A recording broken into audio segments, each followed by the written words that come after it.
Right. Here with Big Head the Dome Doctor. I am in the house. I am excited to be here. I drove all the way from Mississippi to come get it out the mud, just like he got it out the mud. Right. And it's a pleasure to be here, sit down with you and soak some of your knowledge and energy up because I've been following you for a while myself and I see you got a lot of things going on. And I want to know about this one thing you got going on. It's called Not On My Watch. Right. Could you explain that to me? I mean, not on my watch. It was something that I came up with because I felt like my whole life, the things that I went through, that if I had something to do with it personally, it went how it's supposed to went, or it didn't go wrong.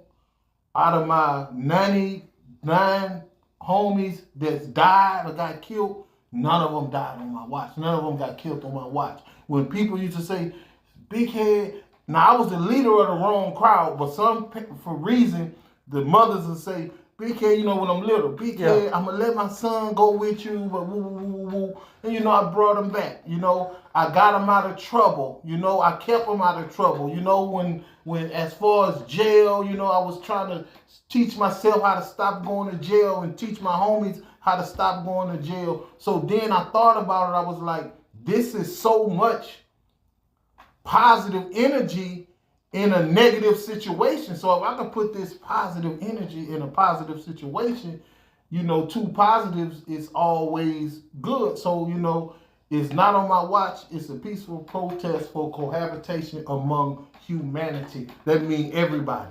That mean we all can get along. You feel what I'm saying? Yep. If you can be you, I can be me. You know, everybody can be themselves. But we still can come together and get along as long as we respect each other's mind and space and time and energy. Yeah. You know, we all can get along. So that's what Not On My Watch is, because if it's not on my watch and it's not on your watch and it's not on nobody's watch, then it's no flag, it's no file. You feel what I'm saying? It's like nothing happened. If I ain't gonna let it happen and you ain't gonna let it happen and none of us gonna let it happen, then it ain't gonna happen. Yeah. If I ain't gonna stand there and entertain it, you ain't gonna stand there and entertain it. It's nothing there to be entertained. If you can spread that all over the world, that Not On My Watch, man, this will be a better place because, like you say, if I see something going down, not on my watch. Right. Like just like if you're gonna do that, don't do it around me. Right. It's either two ways it can go. Yeah. I can try to stop you. Yeah. By, you know, my presence Yeah. or my wisdom, kicking the ballistics, pulling your coat, trying to get you out of trouble. If that don't work, I'm going by my business. But either way the cut go is not on my watch. Yeah. You feel what I'm saying? So hopefully the little time I'm running it with you, that helps. That saves the scenario. But if it don't, I ain't gonna entertain it. I got to go because not on my watch. And that's one thing I really like about you, watching you.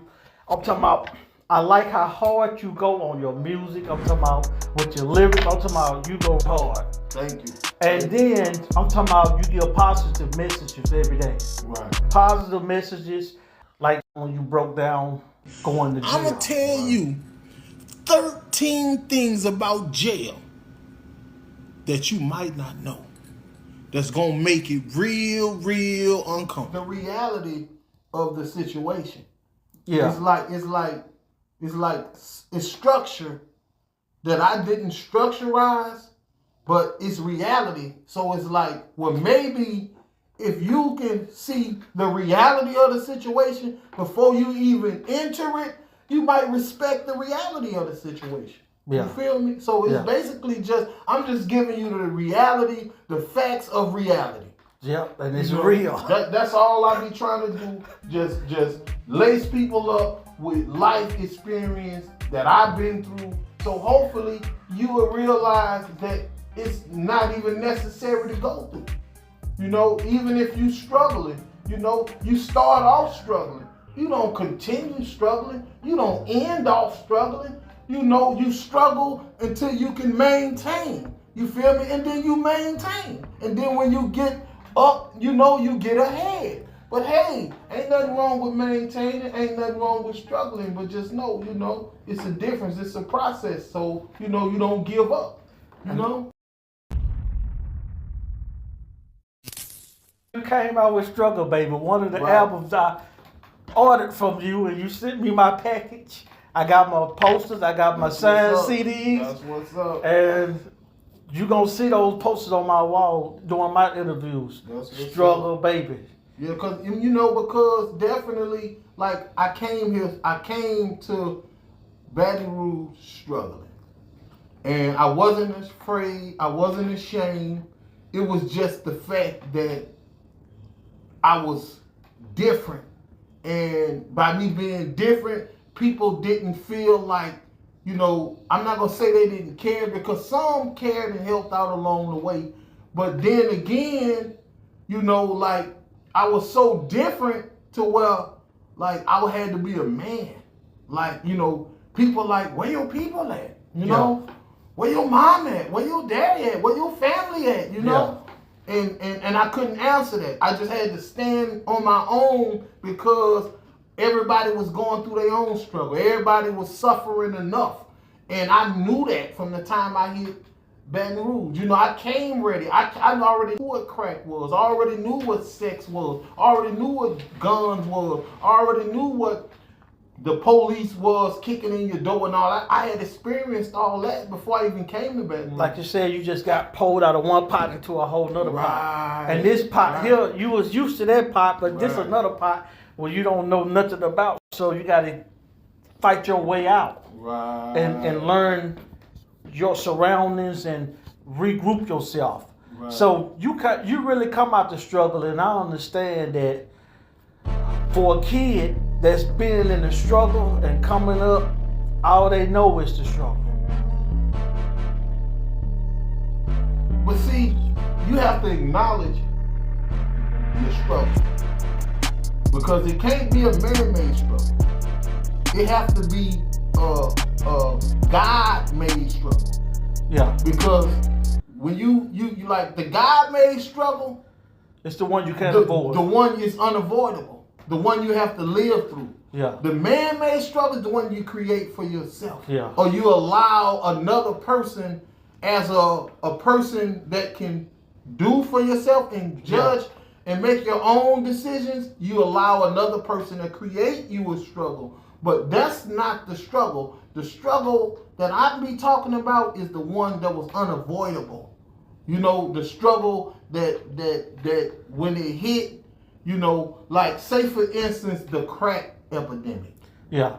That created a struggle that wasn't there before crack.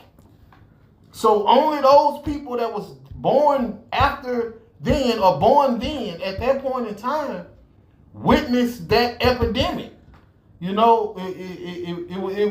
I'm not going to say it killed people as fast as COVID, but it was an epidemic like COVID. Yeah. You feel what I'm saying? Yeah. Broke a lot of families up. So, but the thing was, it took time to travel.